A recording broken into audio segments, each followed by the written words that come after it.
Welcome to the Project Zion podcast. This podcast explores the unique spiritual and theological gifts Community of Christ offers for today's world.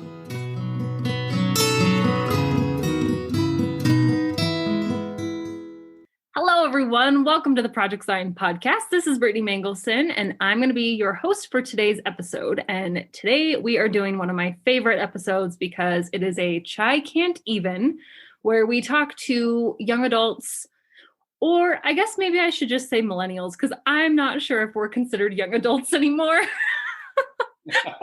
We're just adults in Community of Christ. I've got my friend Dan Gregory on to share his story and experience with Community of Christ. So Dan is a 70 that lives in Minnesota, and I know he's got a good story, and I know that he is engaged in really important work. And I'm just really, really excited to have him on the podcast today. So Dan, welcome. And why don't you introduce yourself? Well, thanks, Brittany. So good to be with you today. And yes, I was thinking the same thing about, am I still a young adult? I'm 35 right now, and that it feels that I still don't have adulting figured out, but, certainly not as young as I would like to be. The gray hairs are showing a lot. So I live just outside of Minneapolis. I would work for a nonprofit organization that develops affordable housing throughout the Twin Cities, and is really engaged in interfaith work with that, which is really amazing. I love getting to see that. I lead communications for them. I grew up in Western Michigan, which is where my parents and one sister still live.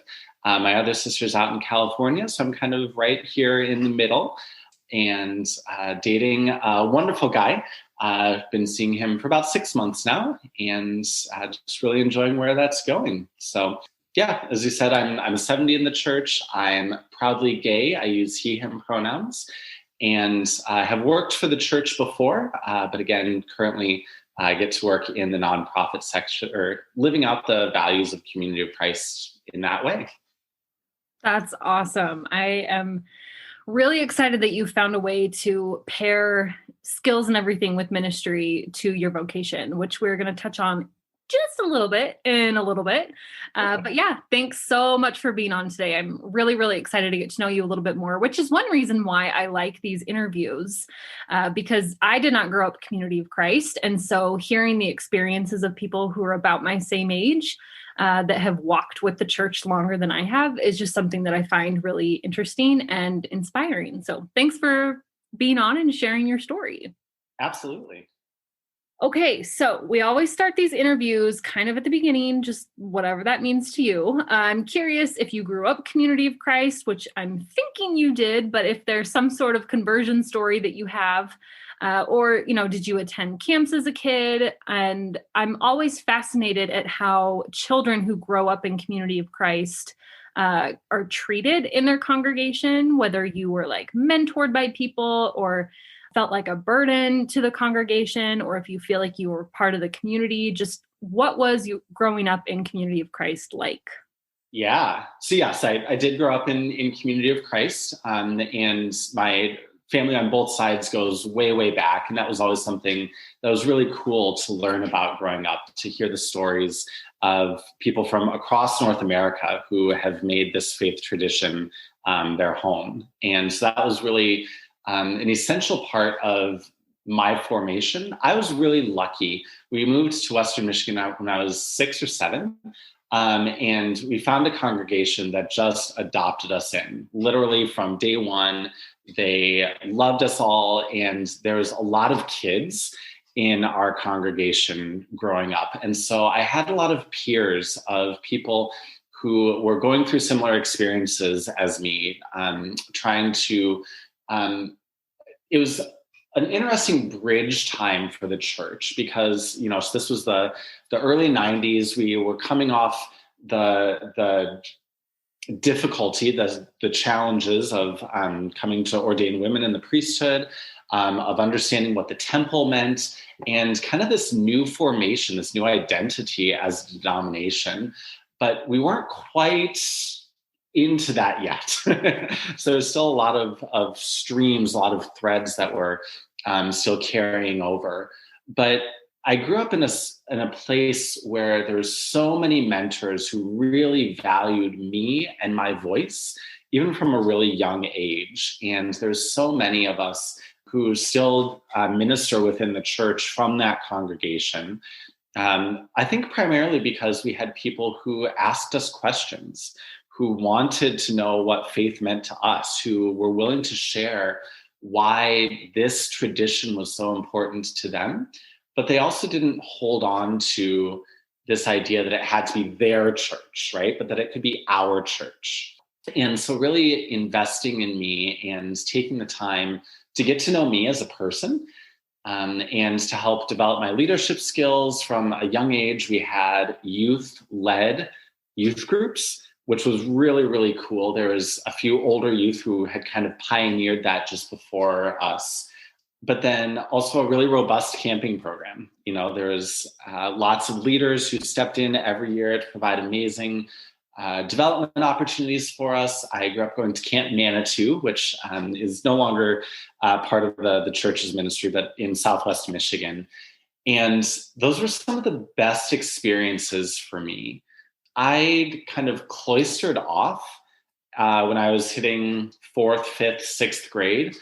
Looking back, I realized that a lot of that was because I was starting to come to this awareness that I was attracted to boys. But I didn't have the words for it, right? I didn't have any kind of a structure to sort through that. And so, you know, I kind of turned in on myself, but it was through camps, it was through the youth program, through people who just saw me as Dan, that I was able to kind of reclaim a sense of who I was and how I wanted to be myself in the world. And that was incredible. Some of those people have been with me on this journey the whole time. And all the ups and downs, all the big questions, all the faith crises, all those kind of things, just willing to kind of take my hand and say, hey, I'm here.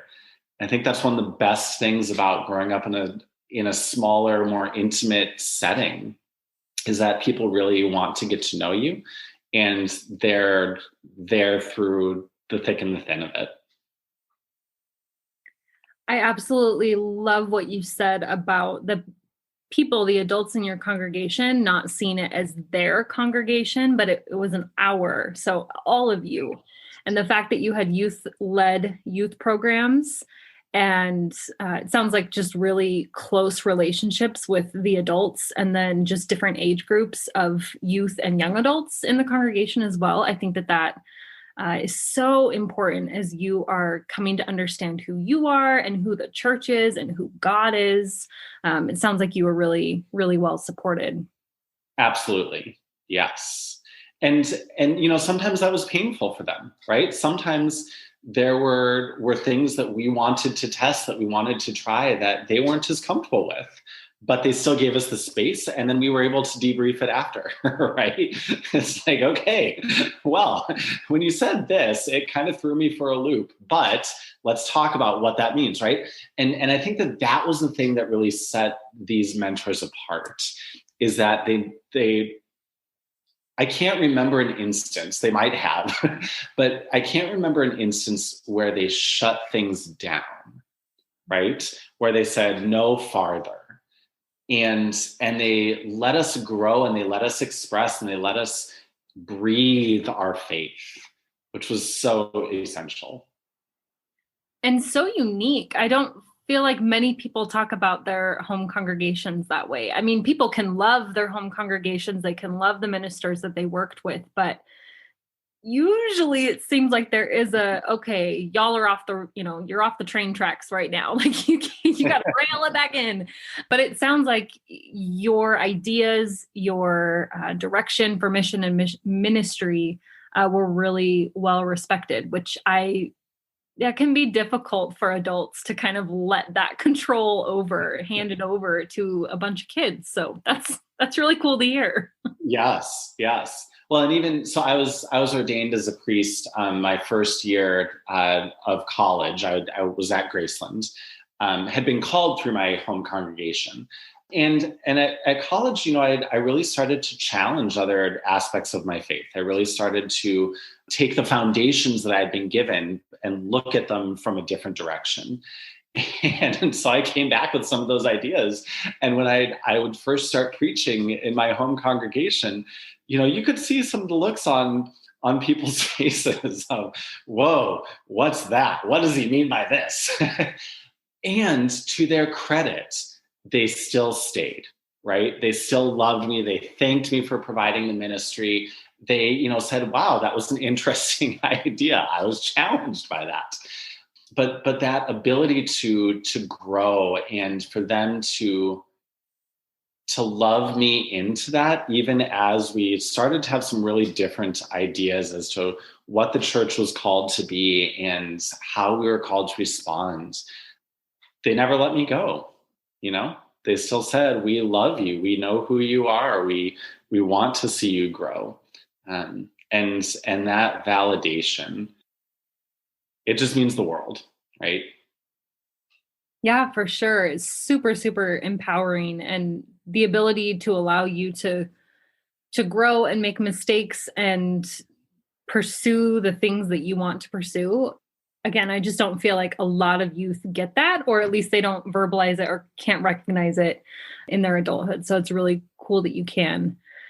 I'm a little struck by you saying that you went to Graceland and then came back with new ideas. So are you saying that Graceland radicalized you? Like, is that? In some ways, yes. And in some ways, no, right? And I think that it's this strange dance that I think that we should be more comfortable with as Community of Christ. Because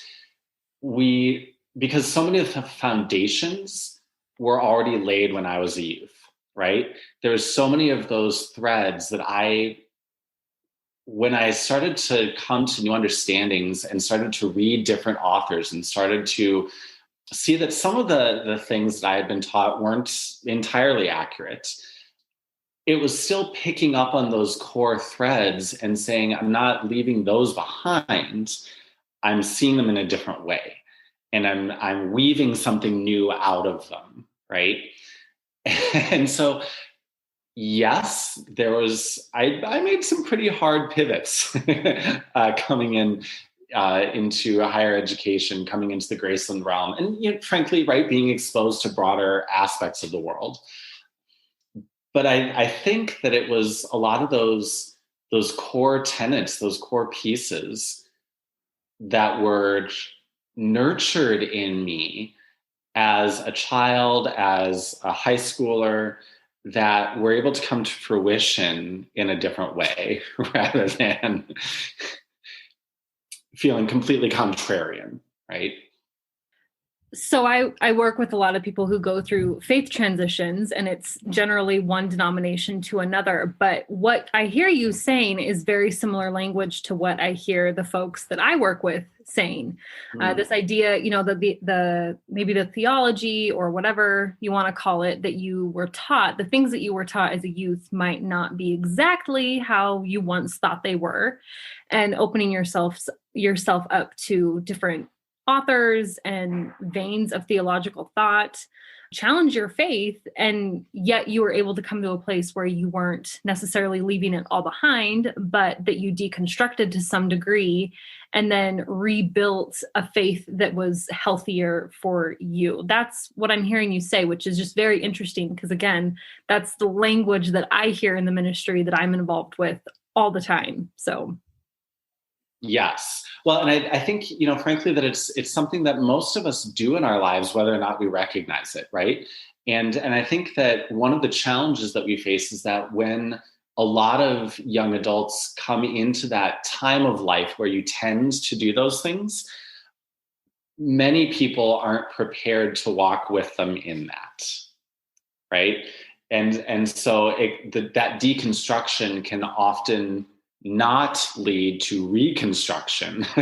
It can lead to a walking away, which there's whole cycles around how we kind of self-assure that, well, they were destined for this anyway. They were, wrong. They were off on the wrong path. We did the right thing. Those who remain, right? But instead, I think that it's this really good invitation to say that we're constantly deconstructing. We're constantly, as a people, as a movement, we have baked into our DNA. Sometimes it becomes a recessive gene, but it's still there. We have baked into our DNA this desire to challenge the status quo, right? And so I think that it's about claiming that. And I was really fortunate to have a community that wanted me to claim that impulse, to claim that that pushing back and that going deeper and that, ooh, maybe let's explore this different path, but still gave me space to do that within Community of Christ. That still said, you're not separate from, you're not rejecting if you do this, but you are fulfilling in a way what we hope to be as a faith movement. And so I was able to ask those really hard questions and to set aside a lot of other things in order to pick up new and better and deeper perspectives. So Dan, I'm wondering, as you are going through this process of deconstruction and you were ordained a priest as a freshman at Graceland, I don't know when you officially came out, but how did that all collide with each other? Where were you on the journey of discovering who you were and coming to terms with either your place or lack of place in Community of Christ? How was that journey for you? It was a hard journey. There was one member of our youth group in high school who came out, and frankly, it was handled not the best way. There was support for him as a person, but also kind of the "Are you sure?" Right? That question that a lot of queer people get. Those who love them but aren't quite ready to understand yet. And so watching that, I wasn't secure enough in my own identity at the time to be able to kind of push back or stand within myself. So watching that and knowing the ministry that I wanted to provide in the church, I kind of clamped in my sexuality.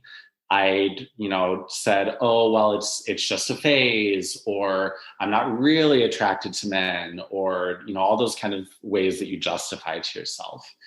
And at the time, the church wasn't officially welcoming and affirming of ordained ministry or same-sex, same-gender relationships. And so throughout college, a big part of my deconstruction was with this background of knowing that I'm gay and becoming more and more comfortable with it, and the questions that would lead to.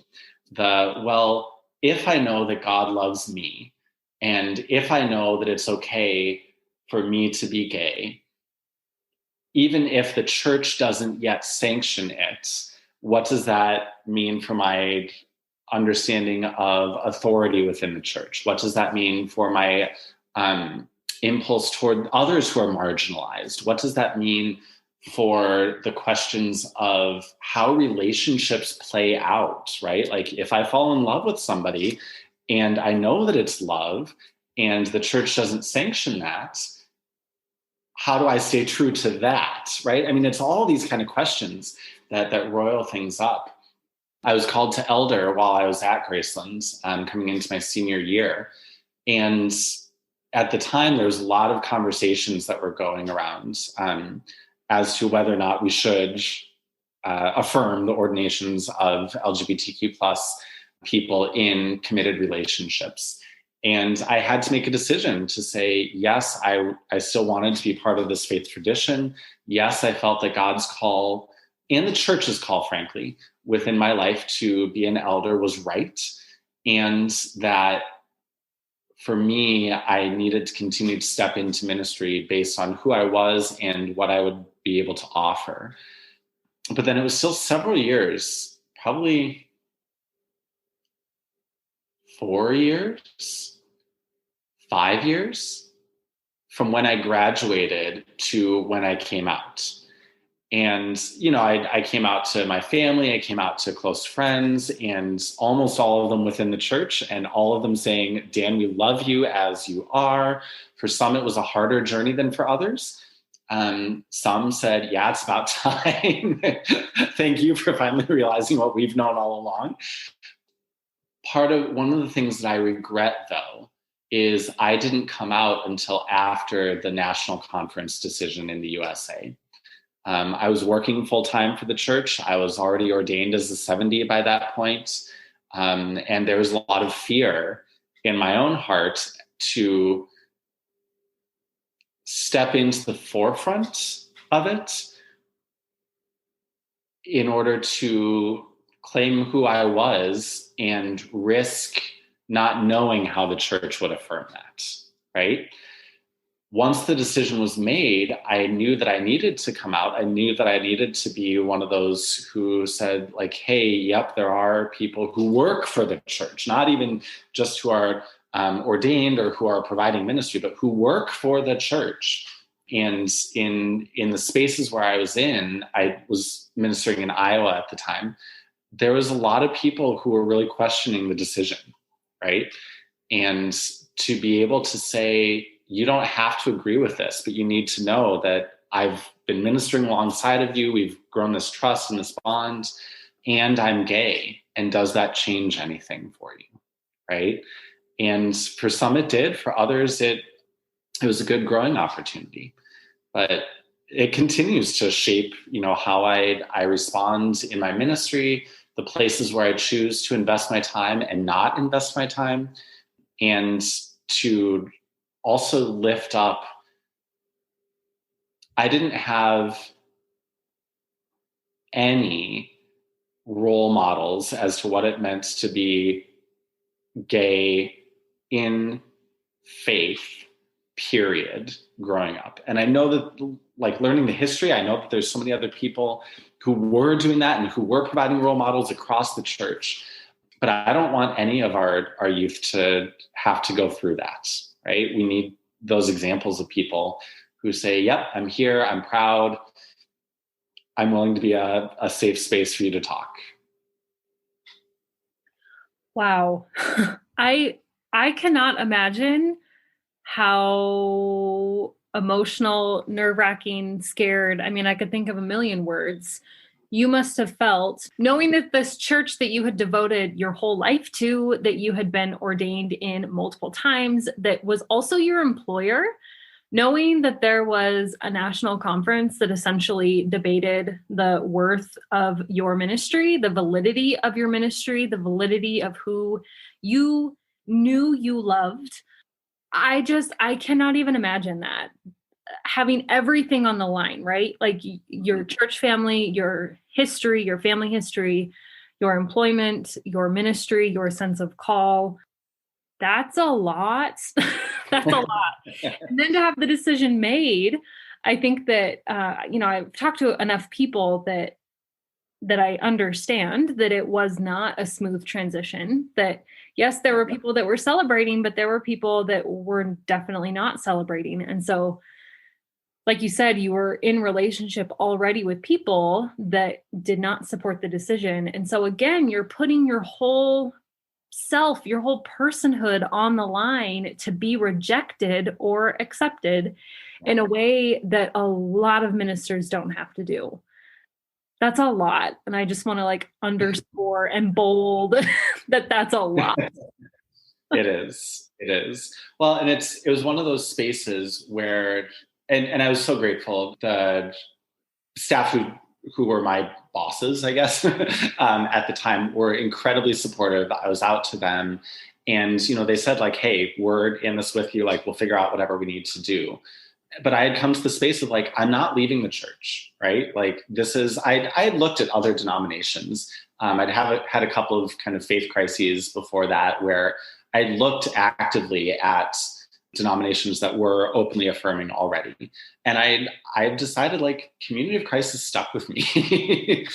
But to come to the space of saying, I would set aside my priesthood in order to be authentically who I am until the church is ready to accept that, it's both incredibly heartbreaking and freeing, right? To know that this thing that is important, to be able to perform sanctioned ministry within the body that you love is so critical. And to know that there was peace, that there was people within the church who would hold me, who would still see my ministry as valid if the decision had gone the other direction, is just mind-blowing to me. And, frankly, it's one of those moments where it continues to challenge me as I look at the issues that we face as a denomination today, right? And as I continue to push out and say, where are the voices that aren't yet accepted, who could be feeling the way or similar to what I was feeling? And I'll be really honest, that continues to cause me to dig deep and say, like, okay, where are those places where I am defending an indefensible status quo, right? But I think that's the journey that we're on as a people, is that if we are committed to these core principles, if we're really saying that these are the things that matter to us, the lines that we draw in the sand are going to keep getting erased and keep getting pushed. And yeah, we're likely to draw new ones, but God's going to keep coming along and being like, nope, let's push that one a little bit farther. And that I want to be one of those who's committed to that ongoing growth and development and frankly, adventure, right? We come to so much of this from our own experience, and to know a taste of what it's like to be on the line, to be rejected, to be questioned, to have people say horrible, horrible things to you in confidence, thinking that you are straight. And then to be able to share communion with them days later, right? It is a challenge. Dan, you're giving me so much to think about, because I think I have some understanding of what it means to have a church reject your ministry. Being in a church that did not ordain women, growing up and not having role models of what, quote unquote, this looks like, or feeling like I had to hide part of who I was or my sense of call, that I relate to. But the part that just like sends me over the edge with sympathy and empathy and just all the feels is that you were already living this way. You were already ordained in everything, and people were coming to you as if you were straight, saying horrible homophobic things, and you still stayed with the community. I mean, that's a big deal. You still brought ministry to the community. Not only did you just stay with the community, but you brought ministry to them, with them, for them. That's really, really admirable. And it's something that is the part that I cannot relate to. So again, I just want to like underscore, bold, italicize that is very admirable. And that takes a lot of grit. I don't know how else to describe it, but man, that would be really, really tough.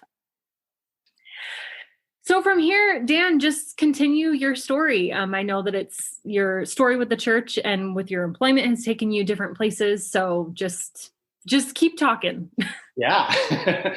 So after a while, I was asked to move up to the Twin Cities. And at that time, I entered bivocational ministry. And so it needed just a little bit of time to kind of settle in and get to know people, but just fell in love with the community up here. There's several congregations throughout the cities. All of them are amazing. All of them with their own unique personality, which I find fascinating in Community of Christ. Like we are in some ways so similar from congregation to congregation. And then each one has just this unique flair that's like, oh, that's what makes you you. So I really resonated with the Apple Valley congregation, which is a suburb of the Twin Cities. A lot of youth, a lot of young adults. Was originally started as kind of a koinonia, as a Zionic expression called La Paz, so the peace, where a bunch of church members bought a bunch of land, built their houses there, and built a gym where they could have multi-purpose things going on. But really this idea of living together in community. So that's part of the Apple Valley's congregational DNA.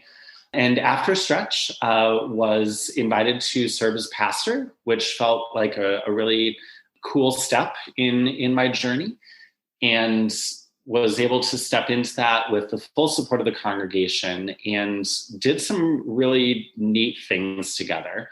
We started looking at participating in Pride. The Twin Cities Pride is the third largest in the United States after San Francisco and Chicago, oddly enough.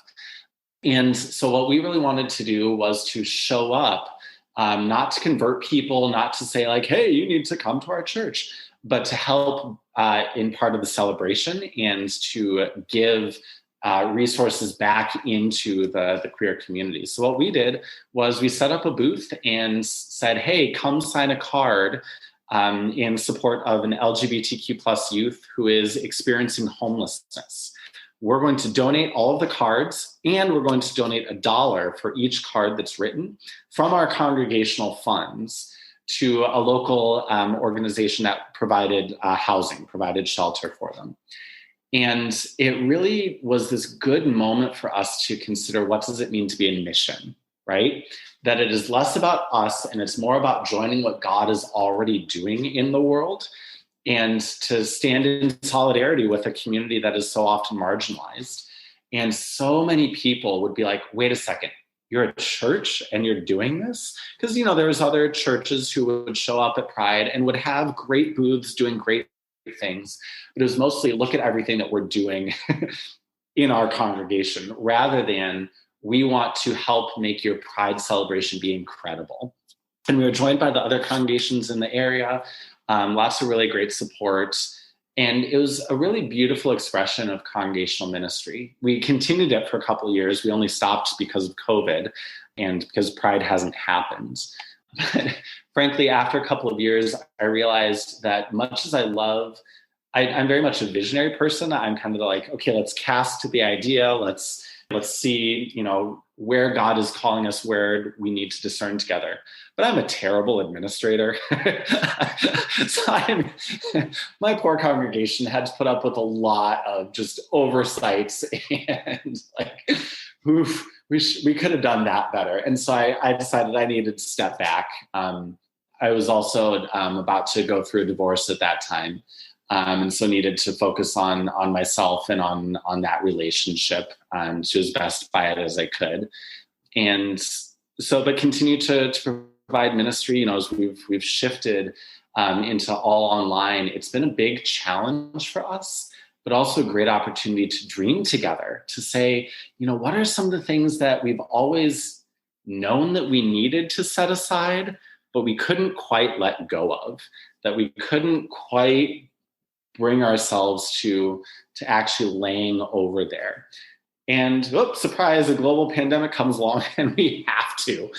But it's been this great opportunity just to dream together and to kind of center in on a new way of doing ministry that's about relationship, that's about, deep conversations, that is about less the high church model and more the how are we being as community together. So it's been an amazing journey. And again, just a group of people who's loved me, who's pushed back on me when I need to be challenged, and who has helped me to come to understand dimensions of life that I hadn't gotten to experience yet. So really loving that expression. I love hearing you reflect on your ministry with the congregation, and this idea that you are a visionary, that you cast the net out, and then, but like, as far as logistics and things go, maybe not your best, or, administrative stuff. I can relate to that. I have a lot of really big ideas, but then I'm like, and now what? How do we get, I know where we need to go. I know I can see point Z or whatever down the road, but it's just like all the middle steps that I'm like, okay, can someone help? Yes. Well, and I think that like that's the beauty of the way the community of Christ is structured, right? Like if we were living it out perfectly, that's why the diversity of priesthood voices and member voices and the, all are called principle is so essential, because we can say like, hey, here's the dream, here's the vision. And somebody else can say, you know what? I can pick that up. I can run with that. And somebody else can say, you know what? I can provide the supportive ministry to that. And when we're all working together and not trying to do all the things ourselves, gosh, what an amazing opportunity that is. When you get it figured out, Brittany, please let me know. Well, that best scenario. And the thing is that this is why I am a firm believer of community. I've been asked a lot if since my theology's changed, or I take things a lot less literal than I did, or I don't believe that my salvation is held in community of Christ, right? Like I don't think I have to have a faith community to be loved by God. Yes. But I really like faith communities because, like you said, when we put our minds together, when we put our skills together, our interests together, the way our brains think together, we often can get in sync and really, really amazing things can happen. And so recognizing that you don't have to be the one, that A, has the vision, B, has the resources, C, has all the ideas of how to implement the vision and the follow through and all of that. No, like you can spread it around and everyone gives what they can and where they are best fit. And then suddenly you have a really great final product. So yes, it's really cool. It's that blessings of community in everyday life, right? Is to say, here's, like you said, here's what I can bring, and somebody else saying, here's what I can bring, and here's how I can complement that. Yeah. Well, which does lead me to my next question of what are the benefits that you see of a religious community in the world? But then, so also with that, what keeps you engaged continually with Community of Christ? Because again, to be clear, like you haven't had an easy road with it, but yeah, what keeps you engaged? Yeah. So I think the benefits of a religious community, there's so many. And a lot of them are ones that I really don't want to say out loud because it holds me accountable to them. But I think that having a group of people who know you well enough to hold you accountable to who you want to be can't be understated. So often our relationships are so transactional, they're so fleeting, they're so one-dimensional, this part of my life, this part of the world. And to participate in a religious community is to say that I'm going to allow myself to be surrounded by people with different perspectives and different ideas and different needs. And I'm going to let myself be shaped by that and also express my own values within that, right? And so it's this sense of accountability. One of the mentors that I grew up with, she would say that you cannot be a Christian alone. And that always really stuck with me. And the more that I've journeyed with it, it's been one of those nuggets that's just carried through, in that I can't practice forgiveness if I'm not in a place where there could be tension or even pain. I can't practice gentleness unless there is opportunity for me to lash out, right?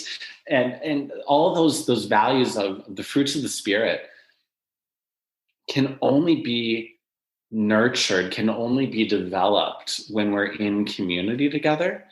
And if that's the kind of person that I want to be, if I want to be faithful and loving and peace-centric and all those things, those words that we tend to throw around. But if I really want to embody those, I need people to help me practice them, to help remind me of them, to help hold me to account for them. Say, Dan, you weren't gentle to me today. Dan, you hurt me. Dan, I need you to say you're sorry, right? And it's really easy in our broader culture to just walk away from those situations, to just say, well, fine, you don't agree with me. I'm going to go off and do my own thing. But then we're constantly moving from group to group to group, but not really learning anything new. And so I think that the beauty of a faith community is that it helps me practice the world that I want to see. It helps me embody the values that I hold so dearly and bring them into better expression. And that's a big part of why I've stayed with Community of Christ, right? Like there has been trauma inflicted on me, inflicted on many, many others throughout the years by individuals, by the institution, by the theology. And we can't shy away from that, right? We can't overlook that. And at the same time, the thing that continues to appeal to me is this vision of who God is, of who we're called to be, of what the world can be. And it's this awareness that we're a people who are never really content with where we are. That, like, as you look back at the whole faith tradition from day one, it was this wrestling with, like, whoa, things aren't right. How do I make it better? And we constantly, in our better moments, ask ourselves that, and we keep pushing and we keep saying, like, okay, we've quote unquote solved this part of it, but now there's this whole other aspect. And frankly, that journey excites me. It keeps me alive. It keeps me pushing. It keeps me growing in my relationship with God. It keeps me centered in the work of justice and of saying that, like, there is more. We don't rest here. We don't just dust off our hands and say, okay, perfect, we've got it all figured out. But we're a people who want to be on the journey toward the horizon, right? Like, that imagery is so powerful. And I loved the way that the Doctrine and Covenants encapsulated it. But this understanding that I am better when I am in motion toward the God who is in motion. And I am better when I'm doing that with other people who feel compelled by the same drive and desire to be in relationship with that God who is calling us forward. And that covers over a lot of blemishes in Community of Christ. So amen, brother. That was one of the best sermons I've ever heard. I mean, honestly, thank you. Gosh, the listeners can't see me, but I just had this real big dorky grin and I was nodding and hearing you speak, because it rings so true to my experience and my excitement for this movement, that we are a people that is on the move and that we aren't content where we're at, and that's in our blood, and we can't sit and be complacent. And like you said, we have to look to see where we are actively pushing people out. You know what it feels like to feel pushed out of this community. And so for you to then turn around and say, okay, what other things are we missing? Where are our blind spots? Let's keep going. Let's keep working together towards peace and justice. That is really inspiring, and it caused me to have a big old dorky grin on my face. Excellent. Well, and I appreciate you saying that, like, that it's always pushing toward peace and justice, right? Because that's one of those spaces where we still really struggle. We say that we are a peace church, and then as these issues of peace and justice arise, we want to kind of throw our hands up and say, "Oop, not our problem," right? Or no, the church shouldn't be engaged in those kind of things. And yet that it's those threads, right? That from a very young age have said, no, that is the center of the gospel. That is what God has been about since the first breath was taken anywhere in the universe, right? Like, and that really challenges us. as a people, because we have different interpretations as to what that looks like and how hard to push and the language to use around that, and how do we bring one another forward into that, and how do we also not be held back by one another sometimes. And that's a really painful journey at times, but it's the one that I've come to know and love and claim. Yeah. Oh, it is good and it is challenging, which moves us into my next question. We have all this really, really exciting stuff that Community of Christ is involved with, our understanding of who God is and how a community should function with things equal disagreement and being able to debate and sit next to people in the pews that believe and think differently. Those all come with challenges, but it's an exciting challenge. So as you think about being a millennial in Community of Christ, and as you think of the rapidly changing landscape of, we're speaking from a US context, but the Western world, if you will, of younger people, a lot of them are leaving religion, and we as a church are struggling to, I don't know if I should say struggling, but I'll be honest, struggling to figure out how to best meet the needs of young people. What are some of those challenges or those needs that you think that we need to be aware of? Yeah. Oh, there's so many. And I also have to recognize that I'm not a typical millennial, right? And in a way that's fabulous. And in a way it's like, okay, understand the even the language that you and I speak, right, is a different type of language. And so trying to be cognizant of that is really, really important. But I think as I listen, it's not just millennials who are asking this. I was actually having a conversation with a 55-year-old woman, dear friend of mine, used to be my realtor, the other day, about how she doesn't have spaces to have deep conversations. She doesn't have spaces to explore what she feels, what she is hearing, all those kind of things. And I think that that's something that a lot of millennials, young adults, Gen Z, whatever we want to say, is really looking for, is a space to process through things without judgment, is a space to really be honest about the big questions of their lives and the ups and the downs. And geez, this world is in turmoil. Am I allowed to swear? Right? I don't know. I don't know if I can swear on this, but like this would be where I would insert many, many words of this. We don't have those spaces where we can question. And I think that that's one of the best gifts that Community of Christ is uniquely poised to provide, is as we've been on this journey, especially from the start of women in the priesthood and all the way through to today, we've been learning better and better how to craft room for people to share and to disagree and to open up. And we don't do that really well yet, but we're getting better. And I think that that's what so many young adults are looking for, isn't answers. Very few of us want answers. The older that I get, the fewer answers really seem to land and resonate with me.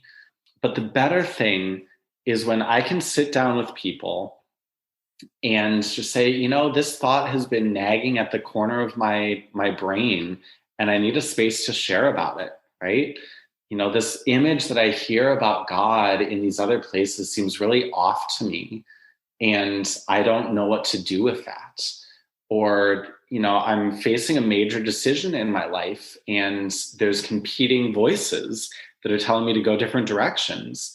How do I sort through that? Those are the kind of things that people are asking. And those are the places where I think that we as a community are uniquely poised to step in and say, we don't have the answers. I wish that was on every single of our church signs. We don't have the answers, but we're committed to asking good questions. If that was the case, cool, I can retire my ministry and we'd be done. But that's what I'm looking for. And that's what I think so many others are looking for. And I think that a lot of this comes down to our shift as a church from being a rules-based church to trying to be a principles-based church. Because then it gets back to responsible choices, right? Like if these are the core principles that we've incorporated into our lives, then how do we choose in that? And it's rarely a either or answer, right? It's always complex. And to own that life is complex, to recognize that it's messy and that we as a church have indications. We have signs that can point us in a direction, but we don't have answers. But we're here, we're committed to be together on the journey, wherever it takes you. That's a really powerful message that I think resonates with young adults and resonates with a lot of people of every age. So I want to see us do better at that. Yeah, I completely agree. Again, I was just shaking my head in affirmation nodding my head in affirmation because everything that you have said are the reasons why I have stuck with organized religion. And I think that it is so important to really recognize the potential that we have in ourselves as a community, because even though we aren't perfect, even though we have a lot of room to grow, we still have consistently made choices on our journey as a people that indicate that we want to be better, that we want to do better. And that's what I hear you talking about. And that's what young people want. And that's what we want. And that's what older people want. That's just what humans want. Like, this is a human thing, right? So with all of this, and I'm, thinking back to the beginning of this interview where you were really intentionally loved into the church, mentored into the church as a youth. How do you think we help empower our youth today to take this vision, this mission that we have as a church and to get excited about it?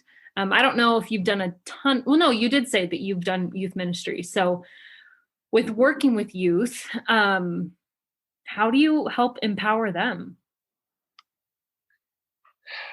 I think that it's getting to know them as an individual, first of all, and then trusting when they give you those openings as to the questions that they have and the ways that they're wanting to grow as an individual, whether that's through a type of ministry or not. So much of ministry, period, but especially youth ministry, seems to be about moving beyond a caricature of somebody and presuming that, a one size fits all, and really saying, like, I see you. This is who you are, or who you are showing yourself as in this moment. And I want to get to know you better. That listening and asking and putting yourself in a place where you can be trusted, right? Speaking your own vulnerability in front of or directly to youth is monumental. That was so huge when my mentors were saying, here's some of the questions that I have about my faith. It gave me permission to say, wow, I have questions about my faith too. And so I think that it's that being very thoughtful about who you're talking to in the congregation, who you're investing your time in, who you are asking to lead you, and say, like, I see that there's something in you that I want to learn and grow from. Help me see it. Help me understand. Asking the questions, asking, what's going on in daily life, showing up for games and plays. And oh my gosh, I did theater as a kid, which not surprising to anyone, and band and choir. And I would always, every single play or concert, there would be at least 5, 6, 7, 10 members of my congregation who would show up for me, and they would show up for the other youth in the congregation. And when everything else seemed to crumble away, I could lean on that, because I knew that they cared enough about me to take time out of their day to be present. And I think all of ministry has to start there. I don't know that I have more profound answers beyond that. But if we start there and we're willing to set aside our own agendas as to what we think that the anybody, but especially youth, should be or should do or should say, or how they should say it, if we can set that aside and just say, I'm here, let me learn from you, that can go a long ways. Well, I think that's super profound. So thank you. Thank you for sharing your thoughts from your own lived experience, being a youth in Community of Christ, also being a youth minister. And then, like you said, just recognizing that these are things that everyone wants, regardless of the age group. But I do think that empowering youth is something that we have a great capacity to do. And I look at people who are in our age range, in our age group, who grew up in Community of Christ, and whether they're connected to the church or not at this point, they're all really good people. Like, we produce really good people. And that I also could recognize, bringing my family into Community of Christ, that there was a really good chance that this community was going to foster and nurture them to be really good people. Time will tell if the Mangelson kids are really good people, but I'm assuming they will be. I hope they will be. They're already demonstrating those traits, right? Yes. Let's hope. Depends on the day. As with me, right? Like, exactly. There are days when I'm not that great. Unity and diversity, I guess, even resonates with the individual.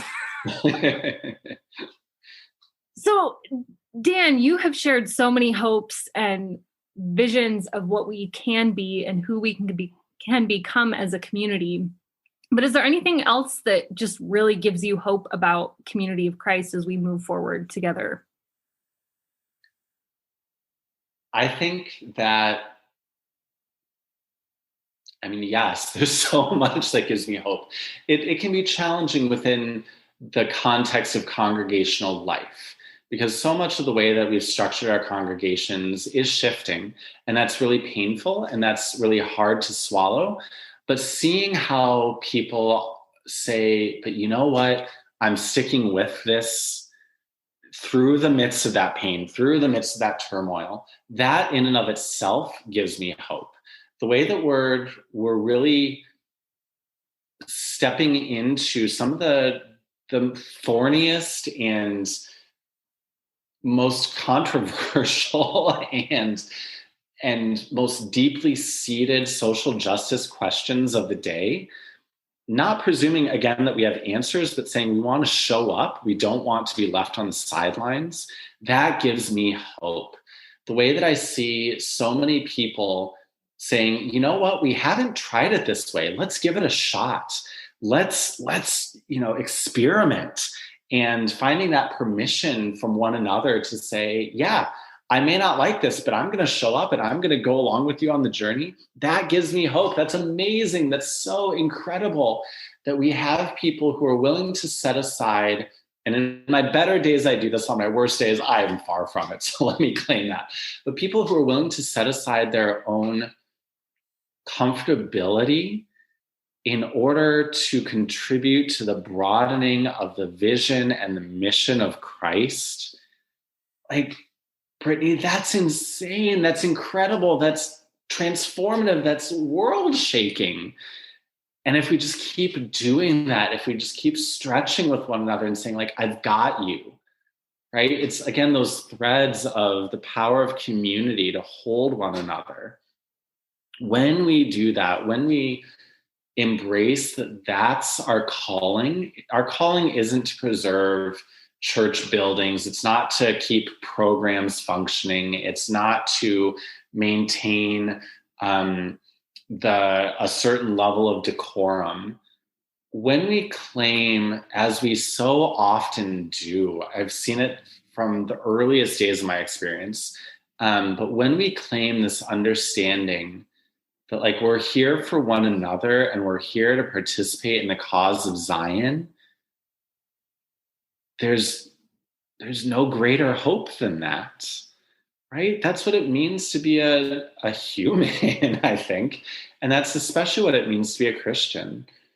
And this rebirth, this resurrection from shedding so much of that which would have inhibited us before and stepping into the horizons that are calling and literally building the path as we go.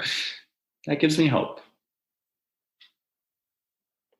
Thank you so much, Dan. I feel like you've given us so many little nuggets to just chew on and sit with. I'm just really excited about so many of the things that you have said and the vision of hope that you have woven through your story throughout as you've told it. It gives me just a lot of energy going forward and trying to explain who Community of Christ is to seekers and my own kids, and to continue to figure it out myself, right? I really think that the direction that we are headed is the right direction. And like you said, we're paving the path as we take steps forward together. So It's scary, but exciting. And yeah. And sometimes really scary and just a little exciting. Yes. They switch places on like the rank of value or, 100%. Oh, seriously. So I always like to end these interviews with asking you if there was anything that you wanted to say that I didn't ask you or any last thoughts. I do want to thank you for being on today. I just feel very, like I said, energized and excited about all the things that you've shared so far. So any last thoughts? Well, first of all, thank you so much for the opportunity. It's always great to get to see you and just to get to share in these kind of conversations, because I think this is how we get better as a people. I know so many people across the church who love these podcasts, who listen faithfully, who have stretched and grown with them. And so maybe just to say directly to all of them, like, if you haven't had anybody else in your life say it, let me be the one. Thank you for continuing to show up. Thank you for the people that you've already blessed on this journey. Thank you for committing to this weird group of people and the DNA that challenges us. I'm better for it. And there are many people in the world who are better for it. So thank you. If nobody else tells you that today, I get to. You are just the best. Can I just go on record and say that? It's such a delight. Thank you so much, Dan. And I think that, when I think about how you talked about not having anyone to look up to in the church that you knew of who was out and proud and a minister and who you could model your life after, I just think of the amazing example that you are setting for people who are in the church now, for youth who are in the church, who are coming of age, who are figuring out who they are. And there are now a lot of ministers that they can look to and see that this community does accept them, still has room to grow. I do want to underscore that, but that we grow by being in community together. And I think just the way that you verbalize that in this podcast has been really helpful for me. And it's just been a delight. Thank you. Likewise. So thanks for the opportunity and for the amazing ministry that you and the whole team is doing. It's incredible to watch.